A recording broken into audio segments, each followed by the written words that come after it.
Hello, everyone, and welcome to the Midweek Program at the J.C. Raulston Arboretum. My name is Blake, and I'm the Education Assistant here at the Arboretum, and today we are in the Winter Garden underneath a big and beautiful Quercus glauca that is giving us all kinds of wonderful shade, because today we have a program for you called Shady Characters. We're going to be talking about plants that do well in the shade and how to garden in the shade and all that good stuff, but we've actually got a whole panel of shady characters joining us here today. Pretty much our entire horticulture staff. Directly next to me, we've got Dennis Carey, our curator. Beside him is Tim Alderton, our research technician. Besides him is Evan Villani, our new horticulturist. Welcome, Evan. We got Greg Paige on the other side of Evan, our director of horticulture, and returning after a long stint of sabbatic leave or, maternity leave, one of those, is our nursery technician, Sophia McCusker. So this is going to be an absolutely wonderful program. We are grateful to have you all here joining us for the Midweek Program on our Day of Giving.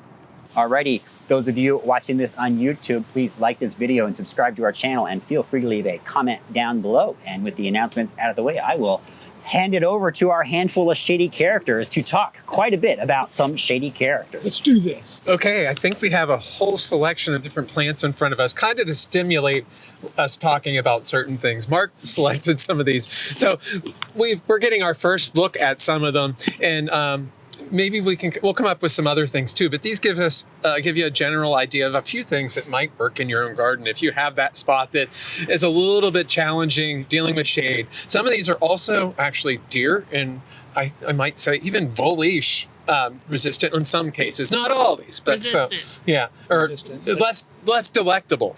Let's put it that way. I won't guarantee they won't be eaten, but yeah, I mean, we can always mention that too. So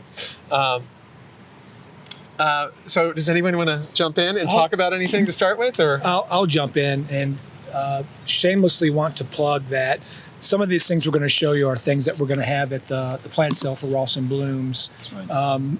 We try to pick things that we want for our own gardens, and we always get asked what can grow in shade. And these are good things, and not just perennials, but also there's lots of woody things that do well in shade. I'm going to let you go because you've got the bulk of them right in front of you, but I didn't want to forget the plug for Raulston Blooms. So in front of me, I have a boxwood here. In general, boxwoods actually make fairly good shade plants, and it's something you don't necessarily think about. But this one in particular that we have here is one that's a little bit different. This is a boxwood. It's Buxus Harlandii, and let's see, this is Richard, I believe, is his name. And Buxus Harlandii to me is superior to microphylos and sempervivums that you typically see. The leaves are a little bit different shape. I see far fewer insect issues on these. We'll get a lot of leaf miner and mite damage on the other more common boxwoods, but Harlandii tends to have, I think, a little bit thicker cuticle on it, and it helps to be a little bit more resistant. It's probably not overly visible in here, but the leaf is also a little bit different shaped. In this case, they have, okay, I was going to actually break one off, but it has a little dimple in it. It's not the typical shape. So it's a little bit of, it has a slightly different look. The plants tend to be a little more upright to me than wide, that you typically see of most of the sempervirens and microphylotypes and Senecas. Do you have anything to add? People ask about, will deer eat it? And boxwood is one of those consistent things that they don't eat right now. They will nibble on occasion. And I may be wrong about this, but I'm going to say it anyway. I think the Harlandii have been looked at with using some of them for breeding work in the more disease-resistant ones with all the diseases that are affecting boxwoods now. A lot of that is cultural control, but I agree with Tim. This is one that I really like, this species. And you can see that notch in the leaf on older foliage really distinctly. And we've got some in our boxwood collection where you can see that little dimple. I like that a lot. In my experience, it's fairly slow growing, slower than other boxwoods you might be familiar with, but it does great in shade. It also does fine in sun. It retains, even in deep shade, a nice round shape. You said something about osmanthus. It kind of looks like that. Oh, no. We were talking about woodies. You want to talk about that? Oh, yeah, we were just talking about woodies, and I realized that this is an osmanthus, and osmanthus is woody. Okay. That's A true. revelation. But this one is pretty and it smells good. So what is it? Can you Lilies. tell us about? Can you pronounce its name? I didn't want to have to be the one to do that. Yinbi Shunagula. Mark, where's Mark? He's the one. Shuanghul. Is that Shuanghul? Pass that down to Blake. Pass this down to me. Yeah, put that in Yin the Bi chat. Shuang Hui. There it is. Yeah, I can't do better than that, Yeah, Dennis. I can't either. No That's kidding. why I didn't want Let to me- say that name. Yeah, this is a cool one. It's a bit slower growing, I will say. It's a very variegated selection of osmanthus fragrans, but it does flower profusely for the size of it. I will say that because we have one in the garden. I think the new flush is a little bit pink, not as pink as another one that we have in the garden, but it's kind of a cool one. Oh, is this the one that's flushing right now? No, this is not okay. that one. Okay, that one's That's amazing. a green-leafed one. It has pink flush that turns to white and then to green. Sure. So Now, that one's really, really cool. Behind the lath Yes. house right now, there's 3 of them planted right now, and you see them, you're like, what is Yeah. that? And is it in flower? No. No, that's vegetative growth right there. So But, the osmanthus are great for shade as well. I don't know if that pink one would color as much in the shade. This should be fine in the shade. This variegation form. It looks like you have a comment, Evan. I was just gonna say one thing that I'm seeing right here that we don't have on this table is aspidistra. Nickname is barroom plant because you really can't kill it. You can put it in a bar. Or It needs cast iron plant cast too. iron plant, Yeah. right? You can't really kill it. You can pour beer on it. People can throw up on it. That's the joke, and it's still gonna look fine. In fact, we have about 1 million variegated selections here at the Arboretum, and we pass by them every day. But we don't have one on this table, so I figured I'd mention it because it's a good plant. It's underappreciated, I think. People take it for granted. Yeah, problem there with are hundreds of species. 20-something years ago when I was a student, there was 3 species, and they've been discovered, and there's hundreds and hundreds of them now. And a lot of them are hardy here in North Carolina. Most of them are not. But and there's spotted ones and striped ones and plain green ones and ones that are upright and ones that lay down and ones with narrower leaves and ones with thicker leaves. And you can't really kill any of them except if you don't get a hardy one. Or you overwater them. Oh, yeah. You might give it overwater. And we have one in the upcoming plant sale, one called Stripe. So, Creative. and that's a spotty one, I assume. yes, Is that true? it's Stripe head. Yeah, It's that one got canceled. Oh, it got cut? Okay. Yeah, he didn't have it. Our plant sale list is still very mobile.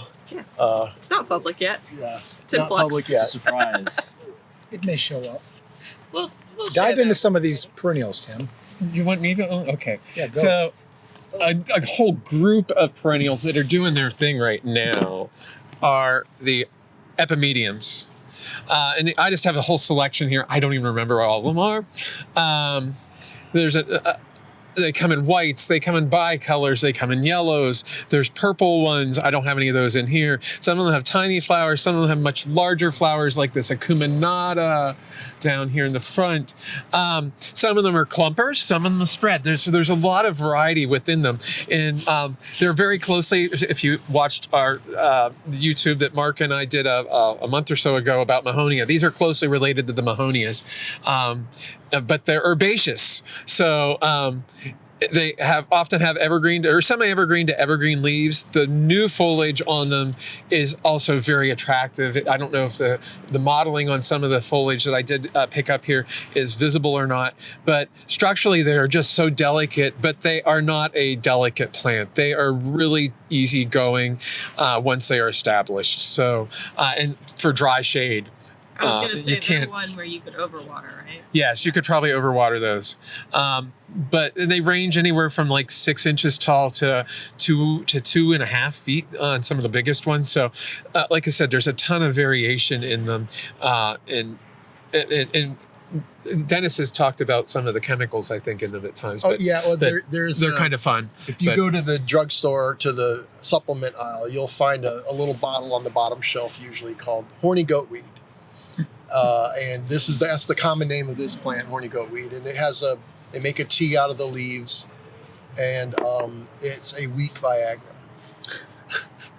Lovely.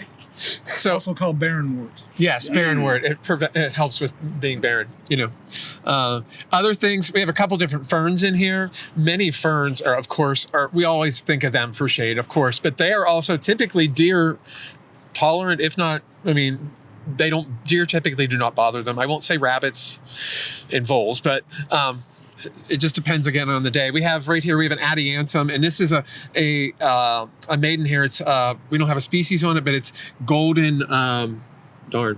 Michael or Michelle. I think it's Michelle. Michelle, golden Michelle. So it's a little bit paler. To me, it looks very reminiscent of our native Capillus veneris, the southern maidenhair, but it might have some other blood in there. I do not know. And then a totally different look is this Neolepisaurus that we have here, and this is Fortunii, and it's an evergreen fern, and it's an epiphyte in the wild, but and it's very different. But the sori on the back sides of the fertile fronds are so cool. It reminds me of a dinosaur. Yeah, Lepisaurus. Yeah, Saurus. So, yeah. They're a site for sori. I don't. Did they hear that? I don't know. If they hear that. Should I repeat it? I think I you said do. these are a site for sori. Oh, wow. Okay, Yeah. there. He Now said it's it. loud. I said it twice. Okay. No Yeah. kidding. Maidenhair ferns are my favorite fern, and some of them have really dark black stipes, the stems Yep. on them, and it contrasts really well with the little leaflets, and it's just a great fern all around. And they grow all over the world. Yes. Who's next? I mean, Sophia hasn't said anything. We can't skip heuchera. I was excited for this. Heuchera is an excellent plant. I mean, I'm not the perfect person to talk to about this, but there's clear the way. Let's see it. Let's put it up front. Heuchera comes in so many colors and variegations. What colors do they come in? Well, you see a lot of purples and greens, and then there's green and brown, green and purple, There's yellows and oranges. yellows, And metallics. pinks, There's some that have metallics. black with flecks. Yeah, and we were about to skip heuchera. You can't do that. Pinks. It's closely related to Tiarella, which also has a very beautiful pattern. And these are pretty rugged plants. They can handle not the greatest soil, right? They don't want to be in a wet spot typically. Right. However, I would say in my experience they're not rabbit resistant. Probably not. Yeah. So that's the downside. But yeah, a Do beautiful you know where plant. they're from? Most of them, that is. Crevices in the mountains. I mean, geographically speaking. Geographically, like world-wise. I always picture them in the Appalachian. A lot of them are from the United States or North America, and there's a handful from Europe, or in Asia as well. But most of the genetics are from the North America. Yeah, all the colorful ones are usually from further away, and then we cross them with the local villosa, which gives it the heat and humidity tolerance, which lets them survive in our gardens pretty well. So we want to get these really colorful ones, but the straight species that have that color And they're poop growing out pretty quick. They grow right here in Raleigh. And Yeah. if you go in I've seen them on the greenways and grow wild here. So They'll grow on rocks sometimes. yeah, so they're really drought tolerant. They would rather be drier than wet, anyways. So, but not dry. Some of these colored ones have really nice flower color as well. That's more of a West Coast thing where you grow in heucheras for their kind of pink and red flowers, but they've bred a little bit of that into some of these cultivars as well. Yeah, mostly they're white though. The red ones, I don't seem to have them that do as well here. Yeah. But yeah. They're harder to see in the garden bed too. This is one called Pink Panther, and this is one that we'll have for the. Yeah, it's in the sale. We have 3 or 4, unless Sophia has killed any. We have 3 or 4 in the sale The coming sale up. is We're hoping. The sale is shifting. Yeah. And it's spring and everybody's buying the plants that we want. Right, they're buying them out from under us. Who's next? I'll go next. Podophyllum. This is a little Or guy. Podocarpus. I'm sorry, podocarpus. We were talking about Podophyllum earlier. Okay. Plant nerds. Podocarpus is an evergreen shrub. Okay, there are tall forms like this one. This one is called upright Alabama form. It's not tall yet. Hmm? I said it's not tall yet. No, not tall yet. Not tall yet. But there are upright ones that can get 12, 15 feet, pretty tall for an evergreen coniferous shrub. And but then there are shorter ones that are better for like hedging and stuff like that. So you can have this as a specimen plant or an accent plant or a hedge. They're very malleable too. So if it is getting too tall, they can be sheared And they can actually get taller, 10, 15 feet. I've seen them, at least in Florida, 20, 30 feet tall. Okay. But so these are great plants, drought tolerant as well. They'll take sun or shade. And that's another of those versatile plants. So if you get one of them, or you get a bunch of them and you don't know where to put them all, or your hedge bridges goes from sun to shade, from sun to shade, or if you want to have something that's consistent through your landscape, but you have sun and shade conditions, they're perfect for that. And you can, like I said, you can shape them, or you can let them grow natural. So They are also very easy to propagate. I have super good success with propagating them. of conifers, yes, they are very easy to propagate. You just have to be patient for rooting. Everything is patience. Everything, literally. If you don't learn anything today, patience. Brush your teeth too. Brush your teeth. Be nice to people. I'm going to talk about Disanthus cercidifolius. This is a plant that looks a little bit like redbud. It's in the same family, right? No.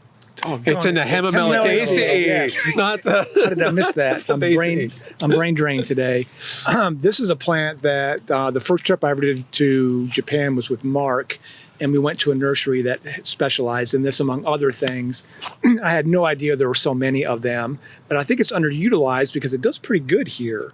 Saw this a lot in the mountains, and I think it does a little bit better there. But this is one called Inanashiki. It's got the pretty variegated foliage on it. It'll have that kind of distinctive Hemimelidaceae flower in the spring, Late winter. They've already flowered. Yeah, early spring, late winter, kind of a thing before it pushes out the foliage. But there's a lot of different ones of these. This is on sale, is it? It is, yeah. It is in the sale. Great fall color too. Incredible fall color. Reds, rich reds. Yep.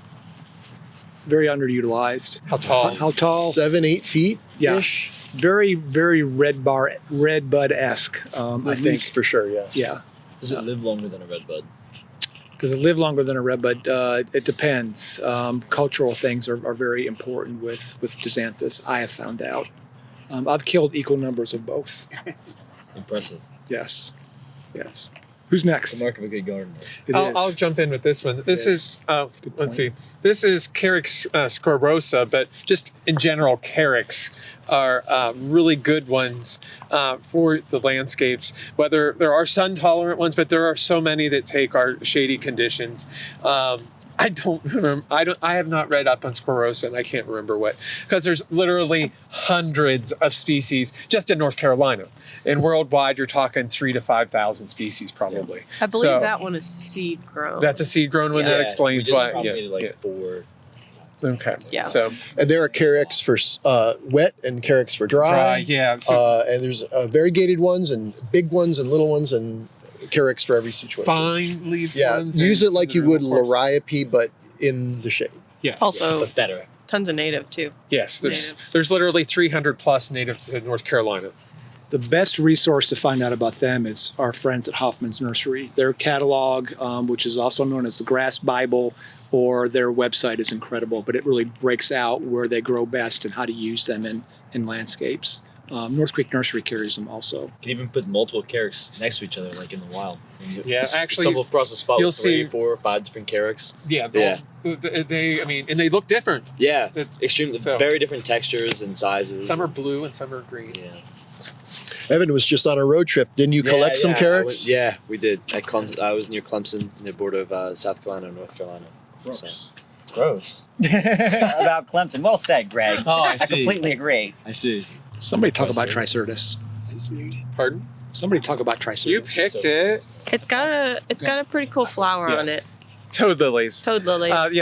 This is a Herta selection. It's early in the season, so it doesn't have a lot to show They're right now. a late summer, fall flowering species, Triceratops Herta. And then this is Moonlight. Yeah, Moonlight. So it's a variegated selection of that has more yellow tones to it, if I remember right, once it gets going. But the flowers are so intricate on them. They look like little jewels on a lot of them. There's little protuberances on them. Some people call them orchid-like. I don't really think I know, they're the wrong orchid-like, shape. but they are. Yeah, They're- they have these neat little knees underneath Yeah. them that they're where the nectar, they're nectaries, and they're just kind of underneath the petal. Kind of goes down and like an earlobe hangs down and Kinda goes like back on up. the Epimedium. Yeah, I was gonna say they kind of Uh, remind me of Epimedium and- with their structure. This one is white with purple spots, but there are yellows and other colors too. And this one's in the sale. How tall? Couple 18 feet. to 20 inches is what that one says. Yeah. Fall flowering. Late summer, fall for her time. And this one will have flowers at every node. Yeah. Some of them are terminal only, and some of them are along the stem. And there's other species that start flowering earlier in the season, like I think Laciocarpa and what's the one? Raveni. If you can get a hold of that one, those start flowering earlier in the season typically. And you should talk about this one. Okay, You so this can is probably say more than anybody else. this one up here is a new salvia for us, and let's see, I have to look and Autumn see. equinox. Okay, I want to see what species though. Oh, it's a glaberescens, which we've grown some glaberescens, but these are a shade-tolerant salvias, and they don't want to be in the sun. They're late summer and fall blooming again. And this is white with purple, if I remember correctly, when it flowered. I think it's more purple. It's more purple? It's a really rich, pretty color. Yeah, but it's really deep, but it bloomed in the greenhouse, but for in me the last fall, and it just blew me away when that one came out. They can, when they're happy. We have another selection of this, which is kind of a soft yellow with purple blend into it. It's a different look totally, and it has spread to form a big patch in our Which one Asian is Valley. that? That's elk yellow purple. Elk yellow purple, yeah. And if this grows half as good as that, this is going to be spectacular when we get it in the ground. We have not tried it yet for ourselves. We have a relative of it too, Cheloniopsis. Or not relative, a similar plant. It's salvia-like. Okay. It's over there next to at the end, Sophia. next to her bottle. Yeah, so this one too is salvia-esque in its size and shape, and this is also a shade-loving thing. This one's a pink form. There's whites and stuff too, and It's you like grow them next to each other. Yeah, it's like a turtlehead, a chelone, which we have here in the East United States, but this is an Asian species, or actually a hybrid. It's stonewall pink. Mark said the two species, amabilis, and one I can't spit out from memory because I didn't see the name. So are the parents of this one. So, and that's one we actually haven't grown in the garden yet either. So, but it is. We've had amabilis for years in the garden. It does very well for us. What time of year does it bloom? The amabilis that we have probably mid to late summer for that. I do not know on this one yet. So let's see, who else do you have down there? Oh, yeah, that. These are great. Yes. They're about to get going. A lot of polygonatums. Which one is that one? That's latifolium. Okay. Just wonderful arching stems coming up out of the ground. There are short ones and tall ones and variegated ones and green ones, and mostly white flowers. Sometimes they're creamy yellow or something. Green. Or green, yeah. And sometimes there's one or two or three. The native one is three mostly. Flowers at each node going up and hanging down like little earrings. They're real pretty in the spring. They look like little ladders. Yeah. It's called Jacob's ladder. No, right? that's different. That's the other That's Pulmonaria. No, this one is King Solomon's. Solomon seal. This is Solomon one seal, of the yeah. Solomon seals. Yeah. But yeah, I I'm just getting it's all my alternating biblical ladder. names It's like, confused. Yeah. But there's so much variety in these. Some of them are clumping while others want to spread. And the most common one, the variegated odoratum forms. If you get too much of it, it's a great pass along plant. But also at this time of the year, you can dig the rhizomes. And they are edible. It's kind of like a cross between the crunch of a radish, and it has a little bit of sweetness to it. Kind of like chicken. Tastes a little like chicken. It tastes a little appley to me. Appley. I'm just A little bit of apple flavor. Everything tastes like Apple, chicken. Fibrous? But I've not tried it, but because I just eat them when I'm in the garden occasionally. If I'm pulling a piece out, and it's like, but anyways, it would be excellent in a salad. So it's one of those things you can forage, but Just don't eat ours in the garden, please. yeah, don't eat ours. And you have to dig it out. So it's the rhizome. It's a tough genus of plant material. They tend to grow in unforgiving soils. I had a bed of a small, almost evergreen one in the strip right next to my house under the shell of not getting any rain, and it came up every year without fail. And like Tim said, it produced lots of plants, and I would dig clumps up and give them to people. That one's not as thick as odoratum, I think, is the common one. Pulmonaria. So here, do you want to talk about that? You said that. Do I? Well, I can give you my experience with Pulmonaria. I first noticed it, I think 2 years ago. We had some in the shade trial beds, and we had several different ones, and they're very delicate looking and gorgeous, and they stayed. I like their beautiful foliage. It stays good as long as it doesn't get dry, and you can see this. What's her common name? Slightly crisped up. I do not know the common name. Lungwort. There you go. Mugwort? Lungwort. Lungwort. So it looks like a diseased lung. Yeah, that ties into the whole doctrine of signatures. Yep. And the name pulmonaria as in lung. It comes from that. They used to think in like medieval England, Europe, that God put every plant on earth for us to use, and they gave us signatures of how we should be using it. And so and that's called the doctrine of signatures. And so you have plants that have some sort of marking on them. In this case, it looks like a sick lung. So they figured, you can treat tuberculosis and other lung diseases with that. Spoiler alert, you cannot. Yeah, that's right. No, the doctrine of signatures is bunk, all of it. There's others that are outright poisons, like Aristolochia they gave to women to aid in birth, and it's a poison. Yeah. So yeah, no. Doctrine of win some, signatures. you Don't lose follow some. it today, but it's what they used to do. I love pulmonarias. They're super tough. I've put some on the north side of my house last year and took my trash can in and realized they were blooming. So super exciting. What color are your flowers? I've got pinks and purple. I've got one with pinks and then one with purple. Again, These they can are also be purple, white too. right? So yeah. I don't know. And they can color shift as Yes, well. The yeah, they'll flowers start can out come up pink. pink and then turn blue as they age. They're listed as deer and rabbit resistant, and I've had both of them eat them. So it doesn't make any sense. Your deer didn't Um, read that, or I- the rabbit, whichever one. Yeah, nobody read that tag. I also find that I love the plant. I love the way it looks, but the leaves are super irritating to me. They are. They're Yeah. very stabby. I think that's why they're probably Yeah, they're considered deer. they're and- Yeah. fuzzy with little stiff little They're hairs on stiff, them. yeah, can like- get I wouldn't eat them, weird. and that's they're saying in the something. borage Yeah. family, and the Boraginaceae. Is this the one that's in the sale, Sophia? Yes. So its claim to fame is that it has orange buds. And that's how it's different from all So the what's others. the cultivar? I was kind of like, oh, It's okay. spot yeah. on. Spot on. Yeah. Orange buds. Orange buds. We'll see. They're coming up. Yeah. Who's left on the table? We got some We got some hydrangea. hydrangea. We got a begonia. Yeah. I don't know anything about the begonia. So, Who does? I know a little bit. I grew it. Yeah, it's one of Dan Hinckley's from Wincliffe Heronswood. Death March Dapple. Do you know? I don't know the story. Where I the do. name- Do you know the story? Yeah. So Dan Hinckley collected this. Is either in Vietnam or in like the Himalayas up in Assam and stuff. But wherever he was up in the mountains. It was getting late at night. It was getting dark, and he was lost. He didn't know where he was and how to get back to where he needed to be and whatever. And he came across this plant. At that time, it was raining too, and so that's where the whole Death March thing comes There's a in. wind too. I was gonna Yeah, say, sure, yeah. Was and it 5 snow both miles ways, both uphill ways? both ways, exactly. But he came across this really large leaved begonia, extremely large leaved where he was, and probably less so here, with mottled foliage. I've had this one in the White Garden of all places, actually, and through one winter, and I haven't looked to see if it's coming back up yet, but sometimes begonias do not come back real well the second year, and this one was super vigorous the second year. It got over a foot tall. It was very vigorous. I was very much impressed with this, and these are some divisions that we had.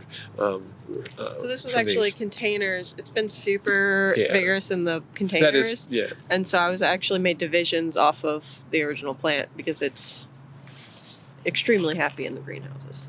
I had this in my yard in Charlotte, and it made it through multiple winters. That's a really good. There's more to that story. There is. We'll talk about it later. Okay. It's not for public consumption. No, but there's so many. We're finding more and more begonias that are actually worthy of our gardens here as being hardy perennials, and they do take the shade. Another one that we don't have here today is one I like is Potato Fita, which it goes down in November when we have a freeze, but then it often starts to throw up new leaves in January.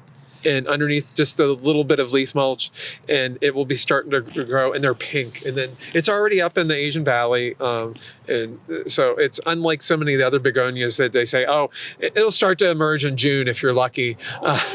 These are not slow to come up. It's a big clump in the Asian Valley. No, it's not a real big clump, but I do have some decent sized ones. But it's there's more to them now than there used to be. I had a talk with Tony Avent one time about interest in growing these as substitutes for heucheras that don't do well, because the foliage is really nice, and if you see the underside of the leaf, when the light shines through them, it adds a kind of another dimension to them.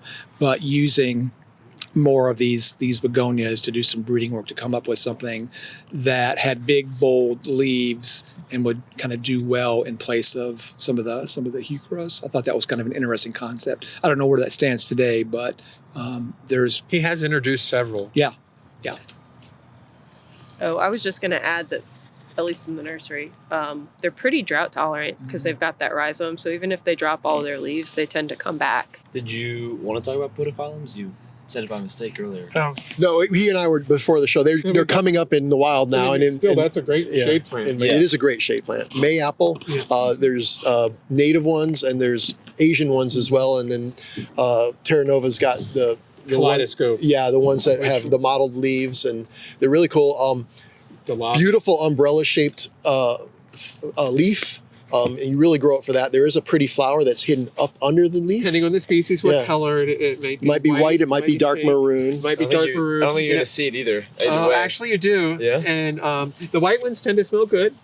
And if you're a fly, you really appreciate the ones that are maroon.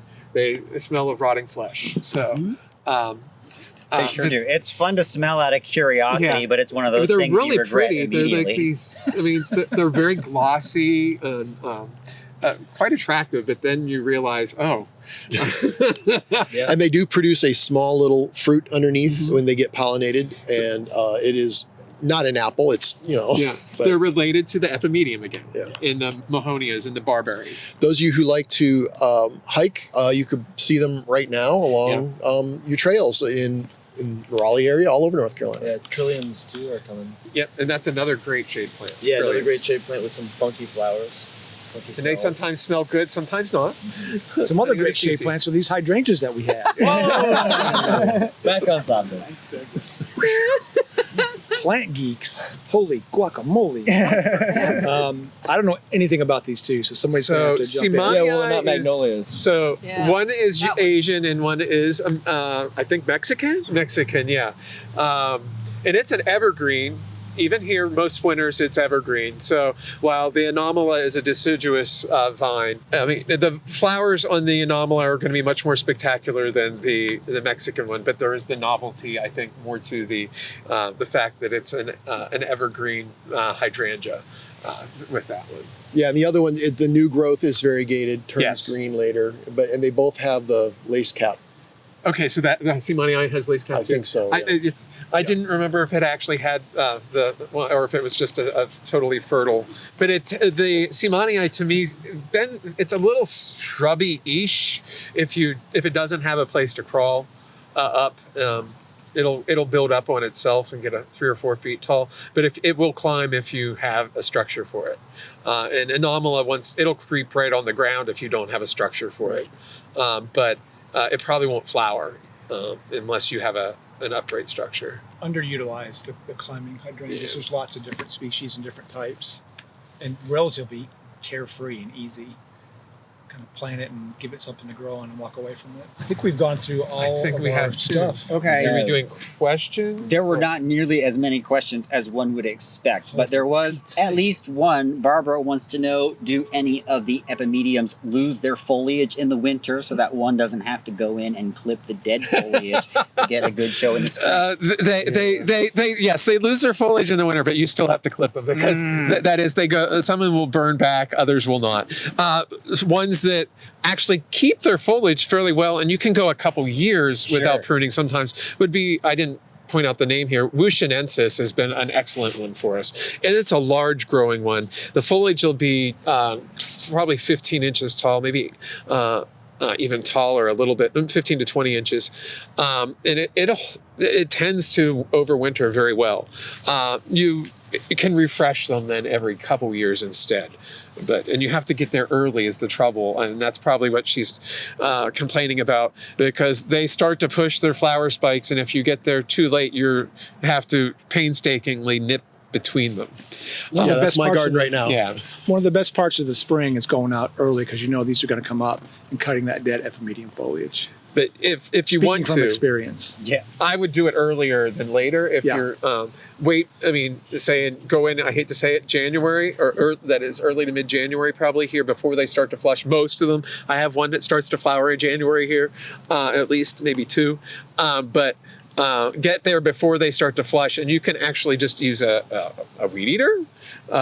Sure. You can take your lawnmower over them if you have a big patch too, or just come in there with hedge strippers, just so you have a couple and clear them off fairly easily. But if you wait too long, you're going to chop off all the flowers. Depends on how much aggression you need to get out that day. Yes. Right. There is always that. Yeah. Okay. And I'll just say there's at least a handful of epimediums that are deciduous that put on really spectacular fall color. And when I worked at Pine Knot Farms, we had some growing in like an unheated greenhouse. So like in the springtime, they still had that fall color on there when the foliage was coming up. That was something special. I mean, you're not going to get that unless you're, have an unheated greenhouse to work in. But like there's some potential in there for some really neat things. I made the mistake of going into Tony's epimedium house one time. Oh, no doubt. And it took me an hour to go from end to end. Yep. There was so much stuff to look at, and I had a couple of flats when I left. No kidding. They're Lots great of plants cool for stuff. sure. Wonderful plants. Yeah, huge diversity of foliar textures and Yep. shapes and all that good stuff. So Pretty yeah. tough. What's it you always say, Greg? Chef recommends? Chef recommends. Absolutely. Great. Okay, Lynn wants to know, will rabbits eat the begonias? She says that they devour everything else in her garden. Probably. I don't have them, but I can't say for sure. Yeah. Say that again. I mean, I don't have an issue with them. spacing. Mark says yes. Mark's nodding Yeah. vigorously. So. Okay. I think it depends on your rabbits. It's just like but mine haven't. I mean, that's one of the safe plants in the trials, at least the begonias. Okay, so Sandy, thank you, Sandy, for this question. She says, if you had to pick one of the plants on the table today, which would be your choice? And please, everybody, answer. Personal picks of the plants on the table. The Let's go. adiantum ferns is a favorite of mine. That's a good one. Next. I like the epimediums in general, and just having done a talk on Berberaceae not that long ago, I've learned a lot about them, I think. I'm gonna cheat and say a plant that isn't on the table. Aconitum, monkshood. Very like a nice tall purple flower is very nice. I mean, we're just scratching the surface here. There's so many plants that we haven't talked about. Pick one from the table, Evan. Pick the Carex. Well, yeah. I gotta go Heuchera. I really like the Heuchera, but Carex is a close second. There you go. Nice contrast between foliage. They look good. Oh yeah. Especially plant if you get a together. bluish Carex against a dark Heuchera. Yeah, there you go. I'm gonna say the Polygonatum. I love this genus. They're super tough. The flowers are kind of cool. I like the kind of more evergreen ones. And a very close second. I don't think there's a Carex that's out there that I don't like. Chef recommends. I think mine would be the Pulmonarias. They're just so weird and funny looking. But a close second would be the begonias. And Blake? Begonias. I'm looking at this Neolepisaurus. Also I am not a fern person, but like that particular cool. one, that looks like it belongs in a very small pot, as small a pot as we can fit it in, as a nice little accent plant for a bonsai tree. There you go, yeah. Now you're talking. I love its little, like when the ferns have the little feet that kind of like climb over the edge of the pots. So cute. And that was So something I wish we could have had you earlier for our container. Or have some of your bonsai. Is Pyrosia lingua shade plant? It is, Yeah. right? Yeah. We Better just had that on the plant cart recently, and Yeah. that's a cool one. That has like lion. sure. Is it lion's mane? No. No. It has the So that was- bifurcated yeah. tip. Yeah. Really interesting looking. Yeah, I like the yellow So- one of those, limon. That one's a really bright and happy one.